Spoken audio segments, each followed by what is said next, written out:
Durante algunos domingos vamos a estar estudiando cada capítulo, ¿sí? Algunos domingos van a ser un par de capítulos y de esta manera vamos a terminar la serie estudiando el libro de Efesios. Pero el día de hoy yo quiero empezar con ustedes acerca de un resumen general acerca de este libro. Por lo tanto, si me lo permiten, les voy a mandar en este momento al grupo de WhatsApp los apuntes de esta predicación. Es muy importante que ustedes puedan escuchar, analizar. Sin embargo, con este documento que les voy a compartir, ustedes lo van a tener de una manera más a la mano para que lo puedan ustedes estudiar. Si me lo permiten, aquí lo tengo. Listo. Ahí está en su grupo de WhatsApp. Aquí viene el resumen de toda la predicación del día de hoy. Y bueno, si ustedes me preguntaran, Héctor, ¿cómo pudieras resumir el libro de Efesios en 2 o 3 palabras? Yo el libro de Efesios lo resumiría con ese título: Unidos por Cristo. Y es bien importante, porque no utilicé la palabra Él y porque puse la preposición por. Tiene una razón de por qué yo le puse por. Y durante todos estos días, durante todos estos domingos, estaremos analizando.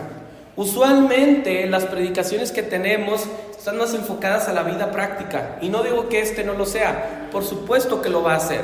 Sin embargo, este estudio, esta serie, vamos a estar estudiando, si es posible, versículo a versículo sobre lo que dice, sobre lo que el apóstol Pablo le decía a los creyentes en una ciudad que se llamaba Éfeso. Aquí yo ya les respondí por qué el título. Les digo, tal cual, este título refleja algunos de los temas centrales del libro de Efesios, que incluye la unidad de los creyentes en Cristo, la importancia del amor y de vivir una vida digna del llamado que hemos recibido y el poder de Dios para vencer cualquier obstáculo o adversidad que se nos presente.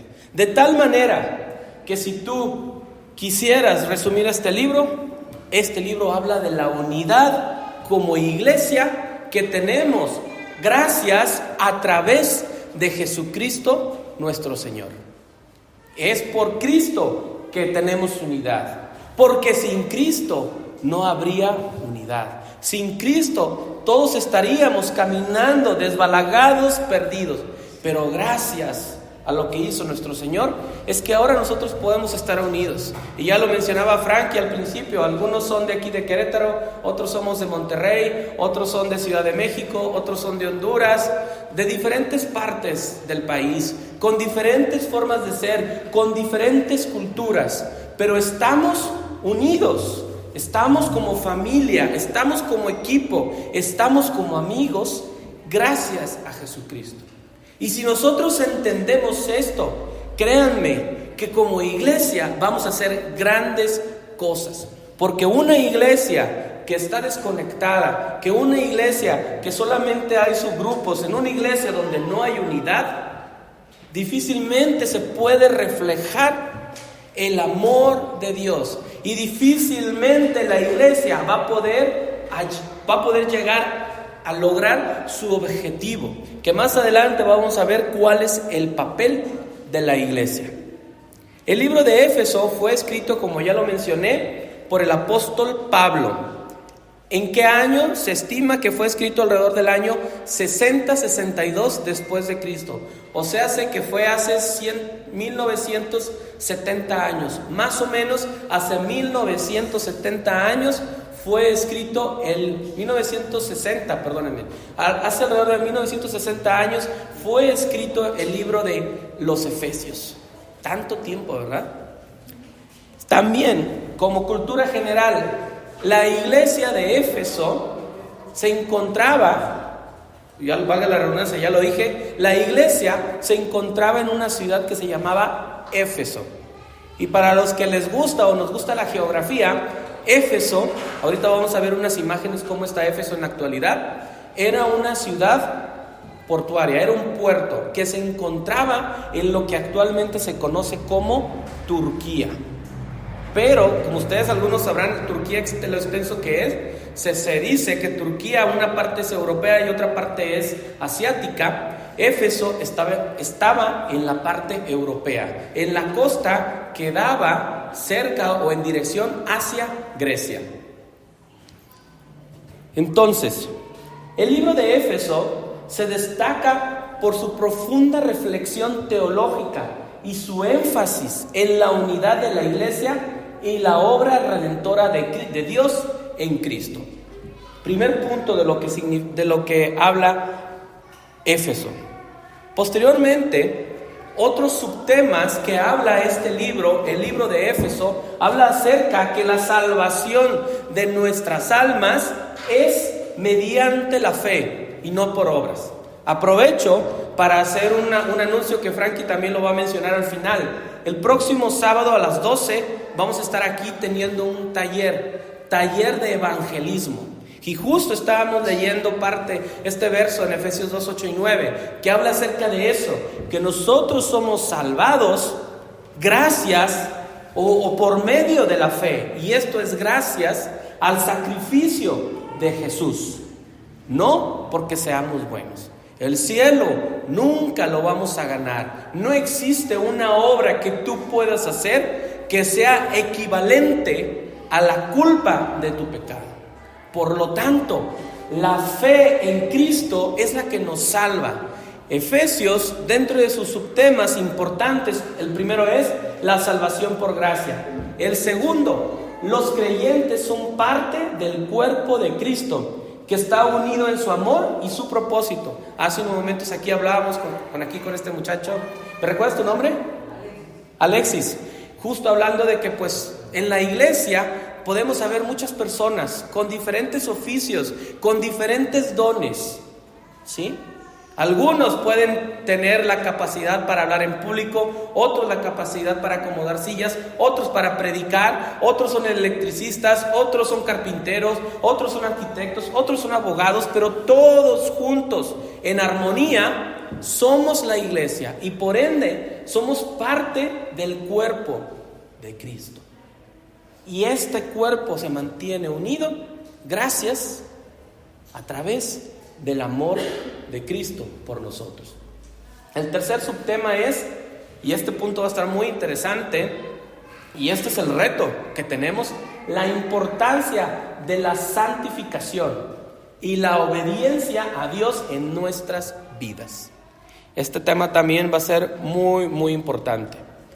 Y bueno, ahora sí, ¿cómo era la ciudad de Éfeso en aquel entonces?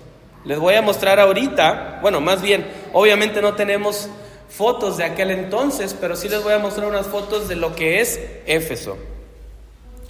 Aquí pueden ver unas ruinas, se ve muy bonito. Yo cuando la primera vez que lo vi dije, pues esto parece Grecia. Y pues como lo mencionaba, era una zona turca. Bueno, en aquel entonces no era turca, no era Turquía, se le conocía en la Biblia como Asia Menor. Esa región pues era una región fuertemente influenciada por la cultura helénica, por los griegos, y por ende todos sus edificios, sus construcciones son muy similares a como si fuera Grecia. Como si ustedes estuvieran también en la zona sur de Italia, pudieran ver que muchas de sus instalaciones son muy parecidas a los griegos. Esta es una de las fotos, aquí viene otra, todo lo que queda. Así que si ustedes ven ahorita una gran ciudad, es muy posible que en 100, 500 años, un milenio, posiblemente nos vamos a ver de esa manera. La ciudad de Éfeso era una ciudad próspera y cosmopolita. Fíjense bien, había alrededor de 250 a 500 mil habitantes. Tú dices, oye Héctor, pero eso es muy pequeño. Tan solo aquí en Querétaro, con las ciudades o la zona metropolitana, son 1.8 millones más o menos. Hablando de Querétaro, hablando de Corregidora, hablando del Marqués, y no sé si algún otro municipio forme parte de la zona metropolitana de Querétaro, pero hablando toda la zona metropolitana es 1.8.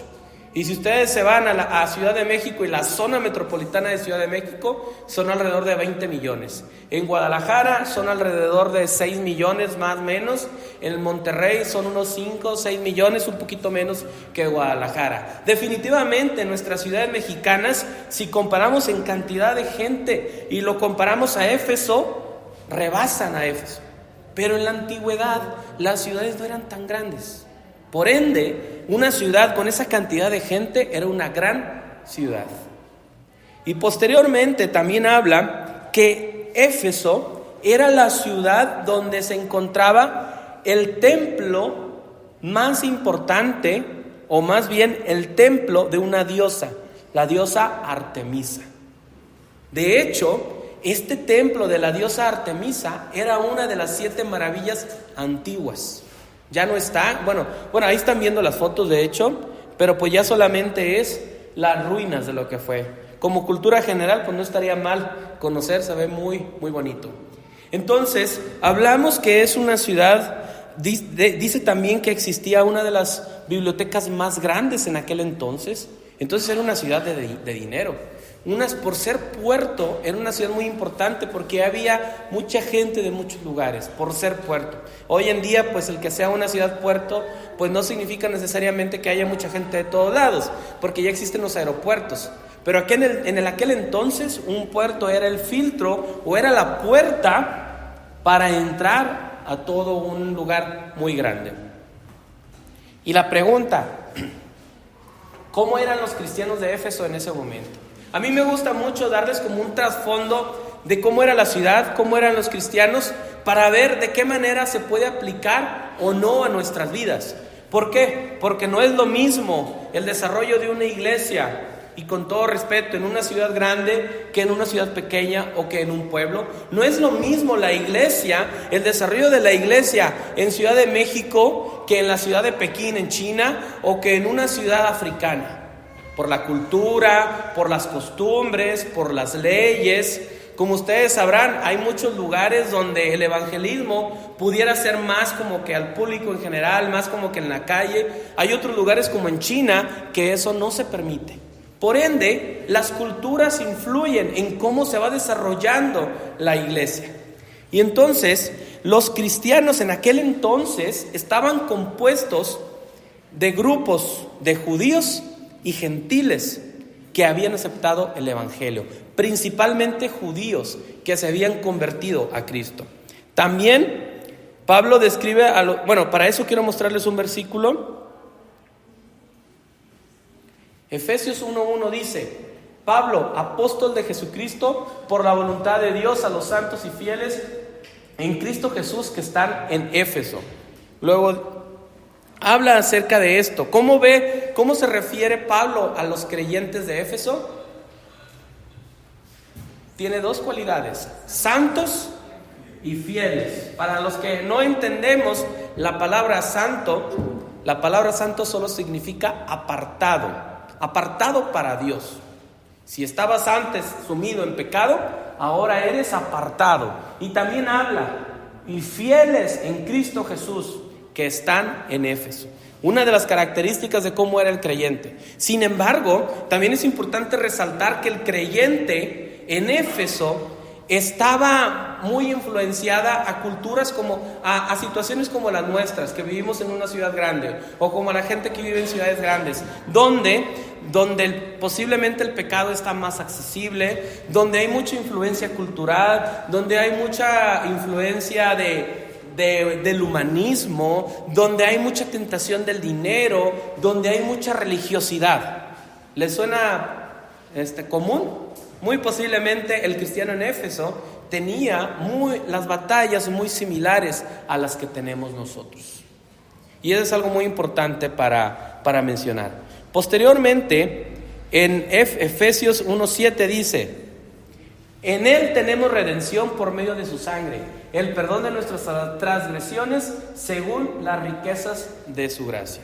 Aquí Pablo describe a los cristianos como quienes fueron redimidos por la sangre de Cristo. y que habían sido sellados en el Espíritu Santo, que este es otro versículo más adelante que viene. Entonces, aquí Pablo los describe a los creyentes, todas las personas que han sido redimidas, que han sido lavados, perdonados, limpiados de todo pecado mediante la sangre de Jesús. Qué cualidades tan bonitas, ¿verdad? O sea, cuando los creyentes empezaron a leer este versículo, pues yo creo que se animaron, se sintieron muy arropados, se sintieron muy soportados por Pablo, porque ya les llamó santos, ya les llamó fieles, ya les llamó redimidos. También en un versículo más adelante les habla que ya están sellados con el Espíritu Santo.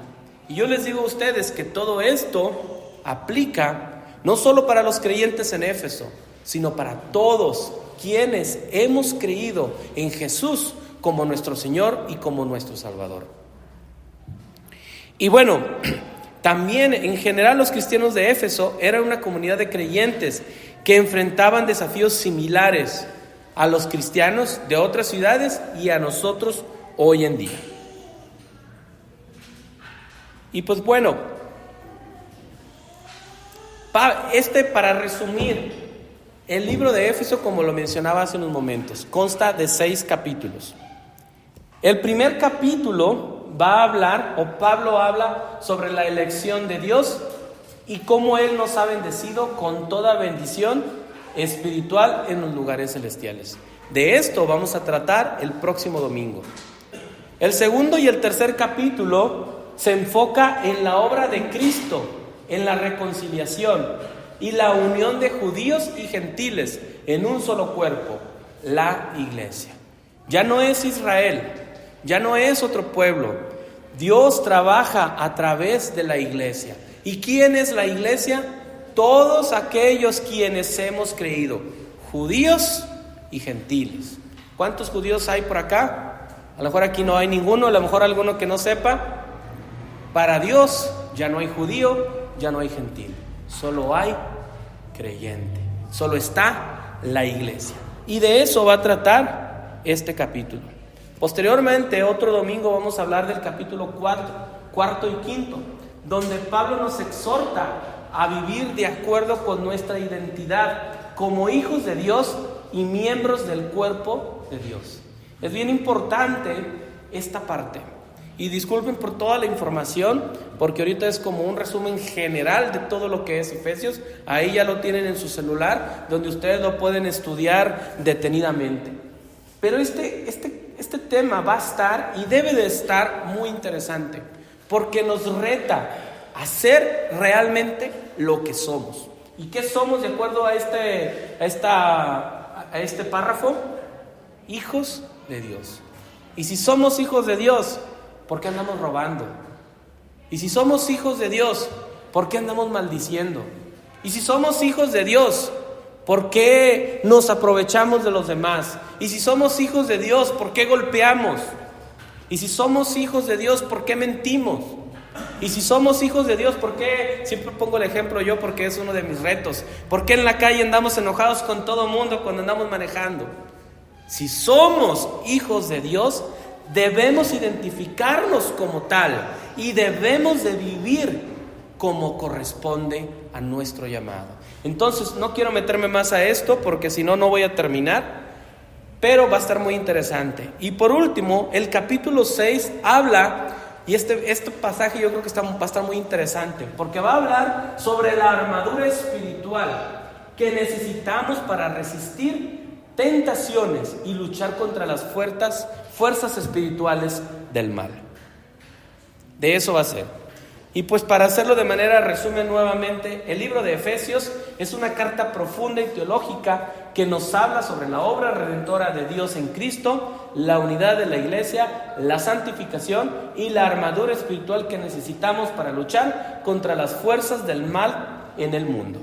Este párrafo es una explicación más amplia que resume todo lo que habla la epístola de los Efesios.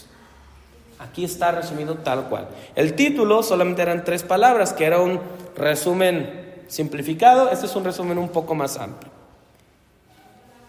Y bueno, ¿Cuáles son las enseñanzas más prácticas o las enseñanzas claves de Efesios? El primero, ya se los dije, la unidad en Cristo. El libro de Efesios enseña que los creyentes en Cristo son parte de un solo cuerpo que es la iglesia. Por lo tanto, deben trabajar juntos en unidad y amor para cumplir el propósito de Dios. También ahorita platicábamos un poquito acerca de esto, ¿verdad? De que debemos de ser un solo equipo. Como yo a veces hablo con Ale y a veces hablo con la familia, mis hijas, oigan, somos un equipo. Así que no podemos, o más que no podemos, no debemos enojarnos. No debemos que no, pues yo voy para acá y a ver cómo le hacen. Somos un equipo.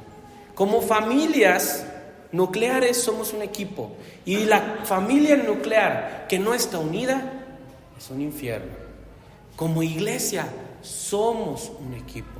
No podemos hacer que a mí Héctor se me ocurre hacer algo y lo voy a hacer por mi cuenta, o que a Alejandro se le ocurra hacer algo, a Frankie o a quien sean.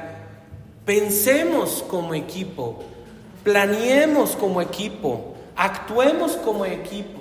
Ay, es que ¿sabes qué? Pues es que no me cae bien cualquier persona. No voy a decir ejemplos de broma porque no quiero que se ofenda a nadie, pero muchas veces actuamos de esa manera como iglesia, y no me refiero en este contexto, me refiero en general. ¿A poco no han visto ustedes las iglesias, los grupitos?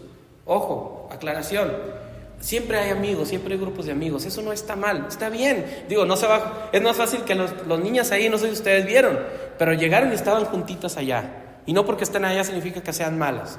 O los jóvenes pueden estar acá, los adultos. No hay problema con que tengamos diferentes personalidades, diferentes edades. El problema es que yo diga, ay no, yo no me junto con los de atrás porque pues los de atrás nomás no son de mi categoría. O al revés, es que los de atrás son gente que se cotiza muy alto y pues yo no los alcanzo. Yo soy más de acá de otra parte, yo estoy más tranquilo y no. Si hay alguien de aquí que es una persona que tiene mucho dinero, excelente. Si hay una persona que no tiene dinero, que tiene poco dinero, excelente. Pero somos una familia. No importa nuestro grupo, desde grupo étnico, desde qué ciudad venimos, no importa de nuestro nivel socioeconómico, no importa que si tengamos o no tengamos algún estudio profesional, universitario, algún posgrado, eso no nos hace mejores ni peores. Nos une la sangre de Jesús, y con la sangre de Cristo todos somos iguales. Por ende, si tú te sientes menos por alguna situación de tu físico, por alguna situación económica, por alguna situación de educación, te lo digo, no te sientas menos, porque todos somos iguales. Y si tú has tenido la bendición de tener algún estudio, de tener un buen trabajo, no te sientas superior, porque somos una familia. Y Jesucristo pagó en esa cruz, derramó su sangre para que todos seamos la iglesia. Y aquí está representada la iglesia en este lugar. Y hay muchísimas iglesias locales que juntos formamos la iglesia universal. Y bueno, la importancia de la unidad en Cristo y cómo los creyentes deben trabajar juntos en amor y en armonía para cumplir el propósito de Dios. Aquí estamos con el objetivo de edificarnos, de apoyarnos los unos a los otros. Que si vamos a tener un evento el 29 de abril, una actividad para los niños, excelente, trabajemos todos juntos. No es el evento de Héctor, no es el evento de Alejandra, no es el evento de Marta, no es el evento de Chuy. Vayamos en la misma dirección. Y si alguien de la iglesia te dice, no lo hagas, o si te pone un pero, tal vez a lo mejor tú tienes toda la intención, todo el movimiento de trabajar para Dios, y te vas y te acercas con los líderes de la iglesia y resulta que a lo mejor te dicen, está excelente tu idea, perfecto, adelante. También puede ser que no, a lo mejor lo que tienes en mente no está acorde a los objetivos que tiene como iglesia local. O a lo mejor los líderes te pueden decir, excelente, vamos a trabajarlo, pero de esta manera. Te pido o les pido que todos tengamos ese deseo por trabajar para Dios, pero también esa humildad para escucharnos los unos a los otros. Recuerden, en esta iglesia no es Sector, no es Hatsiri, no es Chuy, no es Olaf. En esta iglesia somos todos. Todos somos miembros del mismo cuerpo. ¿Qué pasaría si yo estoy aquí hablando con ustedes y mi brazo quiere estar sentado allá y me esté jalando para allá, o mi pie, no, ya estoy cansado y me siento aquí? ¿Sí? A lo mejor aquí que estoy de pie, la mayor carga es para mis piernas, mis pies, mi columna.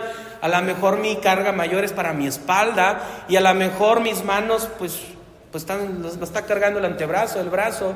¿De qué se quejan? De nada. A lo mejor mi voz ahorita, como aquella vez que estaba con ustedes que sí no podía hablar, la que la llevaba era la voz. ¿Qué pasaría si mi cuerpo no quisiera estar acá? Digo, es algo imposible, ¿verdad? Es algo ilógico. Pues así deberíamos ser la iglesia.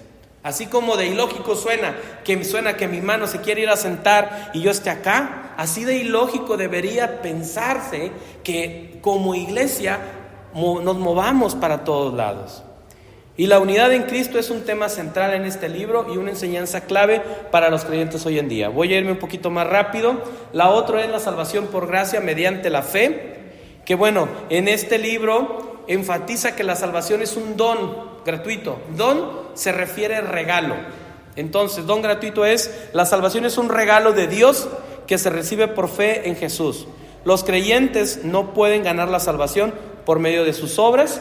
Este versículo creo que todos ya no lo sabemos, porque por gracia son salvos por medio de la fe, y esto no es de ustedes, pues es don de Dios, es un regalo de Dios, no es por obras para que nadie se gloríe.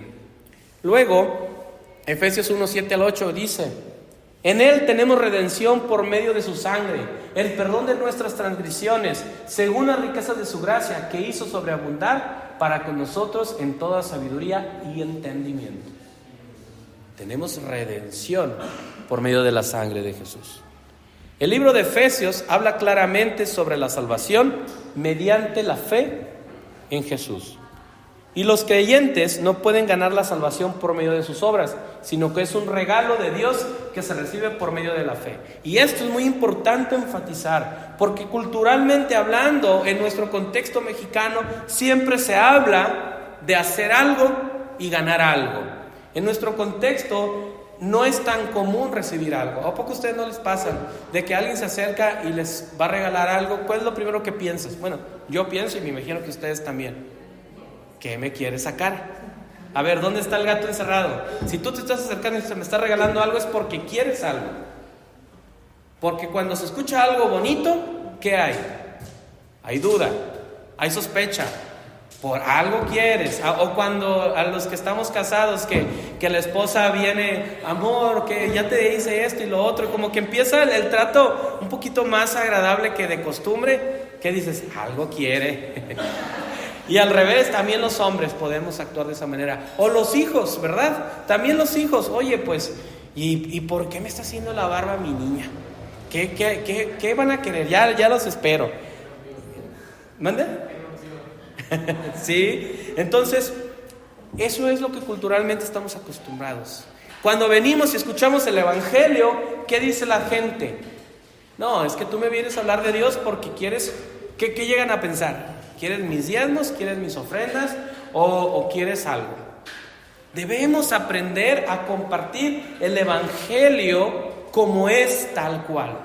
Porque la salvación no se gana. Ustedes no vienen, y si vienen, de una vez les digo, no vengan a este lugar pensando que esto son puntos para acercarse a Dios.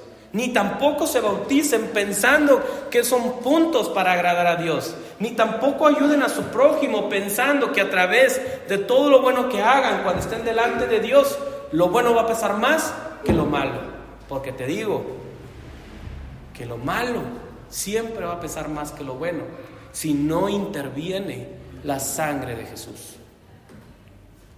Y pues bueno, esta enseñanza es una de las verdades fundamentales. Yo diría que sería lo fundamental en el cristianismo: la salvación por fe.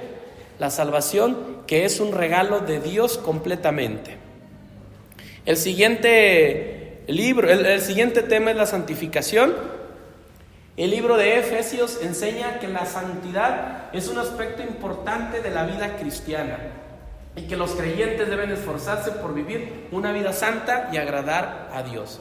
Y esto es bien importante, porque ¿no les ha pasado a ustedes, todos los que han o hemos tenido problemas, que siempre cuando contamos nuestros problemas, ¿quién es la víctima? El que lo cuenta. Es muy raro que una persona se haya acercado conmigo y me diga: Héctor, mira, yo estoy pasando por esto, porque hice esto mal, porque dañé a esta persona, porque hago esto. Y créeme que es más común que te digan: no, es que pues yo soy la víctima, me dejaron, mira, es que pues yo estuve haciendo esto, yo estuve haciendo esto otro, fui para allá y me afectaron. Es lo más común, ¿verdad? Que siempre uno es la víctima. Algunas otras personas pueden venir a la iglesia con una cara de víctima, con una cara de santidad, con una cara de no, pues aquí estoy. Y resulta que es todo lo contrario. Entonces, es bien importante. Yo los reto esta tarde, esta mañana. No es el tema del día de hoy, pero sí me nace el deseo de moverlos a ustedes, motivarlos a ustedes, que escudriñen sus vidas, analicen sus vidas. ¿Por qué están sufriendo? ¿Por qué tienen problemas? Tal vez solamente es una prueba, pero tal vez es un castigo de lo que están haciendo. Y si entre nosotros hubiera gente que no es honesta, que no es sincera, que viene con otra intención que no es el conocer a Dios, yo le pido mucho a Dios que con su espíritu convenza a cada uno de nosotros. Tal vez estás aquí porque quieres, tal vez eres un acarreado, tal vez estás por interés, pero yo le pido mucho a Dios que sea cual sea la razón de que tú estés aquí, que su palabra te confronte, me confronte, nos confronte. ¿Para qué? Para que se haga una realidad Dios en tus vidas. Y no me refiero aquí que ahora sí salgan los malos y se queden los buenos. Al contrario, la palabra de Dios, el deseo de Dios es que todos vengan al arrepentimiento, porque todos somos malos delante de Dios. La única diferencia es que Dios ya nos ha redimido, porque hemos creído, porque hemos confiado en Jesús. El libro de Efesios habla sobre la santificación como un proceso continuo en la vida del creyente. Y quiero leerles un par de versículos. Efesios 4:22. Con respecto a su antigua manera de vivir, despójate del antiguo viejo que está viciado por los deseos engañosos. Renuévate en el espíritu de su mente y vístete del nuevo hombre que ha sido creado a semejanza de Dios en justicia y santidad. Y santidad de verdad. Porque si tú eres creyente, ya no debes de vivir como tu viejo hombre. Ahora tienes que vivir como este nuevo hombre. Y seguramente tú aquí estás convencido de lo que es confiar en Dios. Pero seguro tienes tus luchas personales. Tal vez tienes ahí algún problema, un problema de robo, un problema de mentira, un problema de fornicación, un problema de adulterio, un problema de ¿qué más? Yo te invito, yo te confronto a que te pongas delante de Dios, seas honesto con Él, le pidas perdón por tus pecados y te reto a que seas un verdadero hijo de Dios que vive conforme a lo que dice la palabra de Dios. No seas una oveja vestida de lobo. No intentes engañar a los demás con espiritualidad, porque estás aquí, porque sirves, porque ayudas, porque cantas, porque predicas, por lo que hagamos. Vive como Dios demanda de hijos, como hijos de Él. Busquemos esa santificación.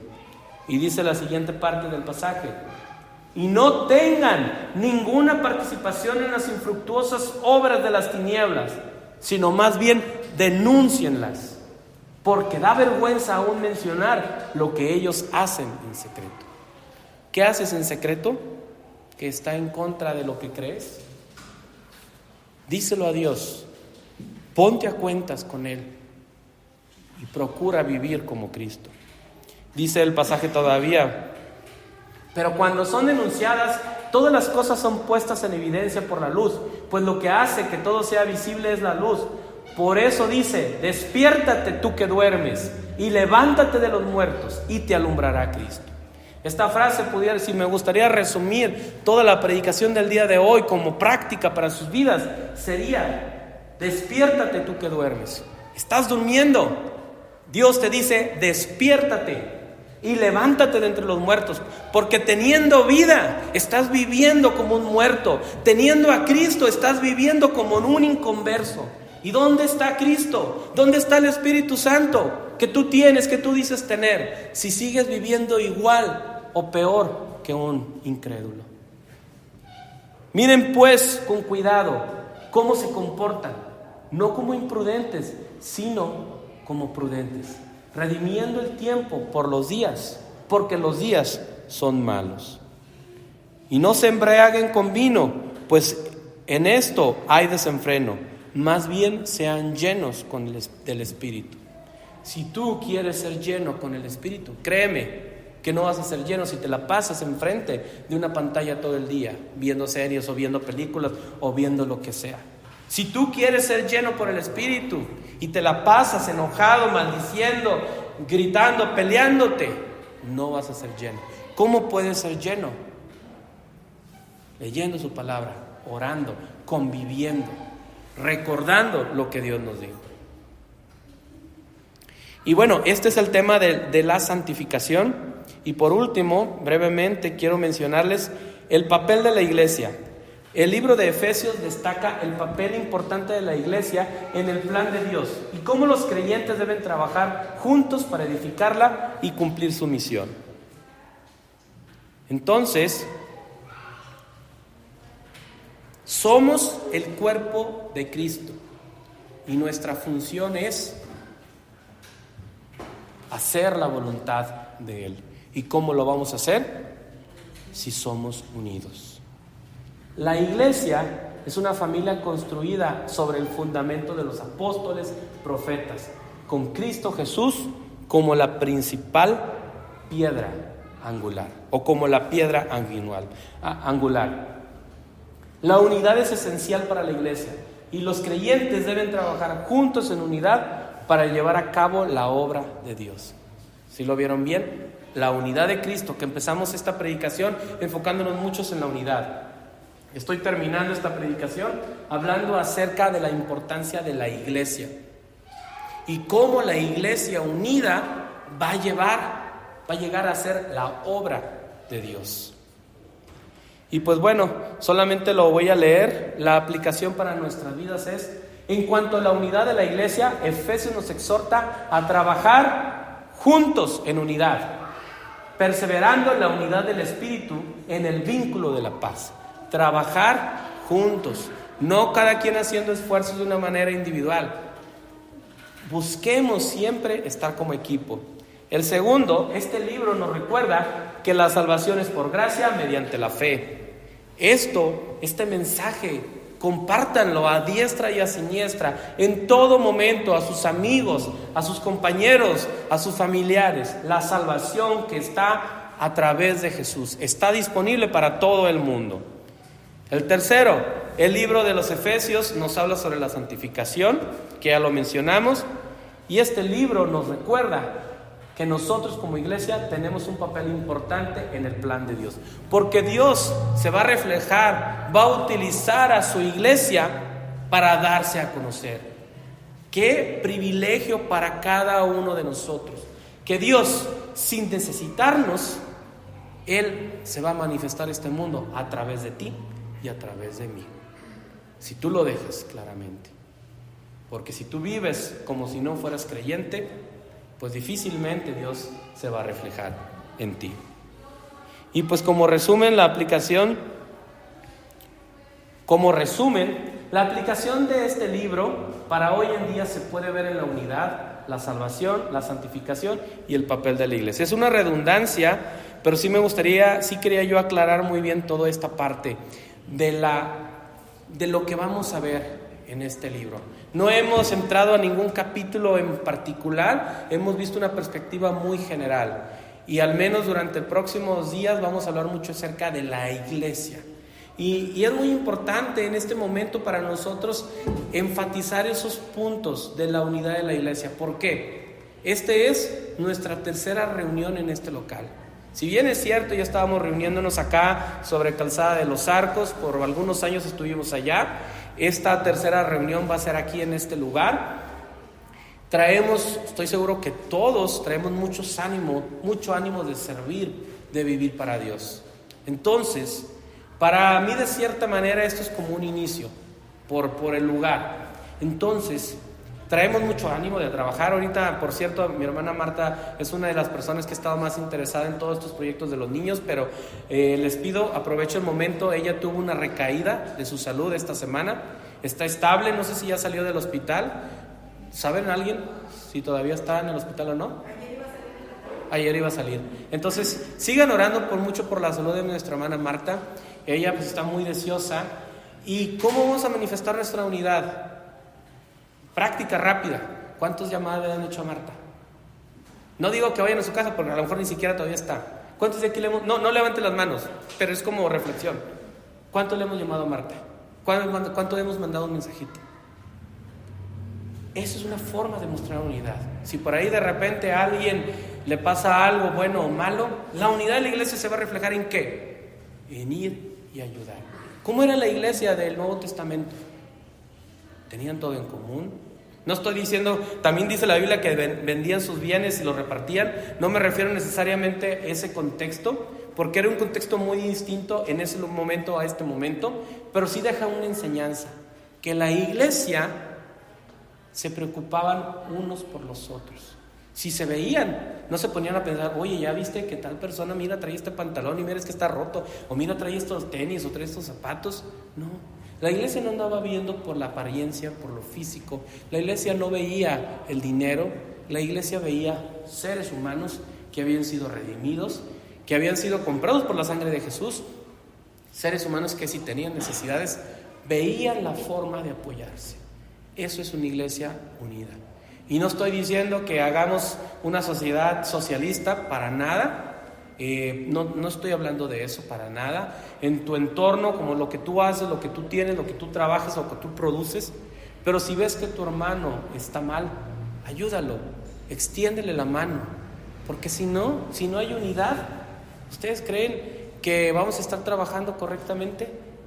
Posiblemente no. Cada quien haciendo sus esfuerzos, que no digo que estén mal, al contrario, es muy bueno que todos tengamos ese deseo, pero siempre unidos. Somos un equipo.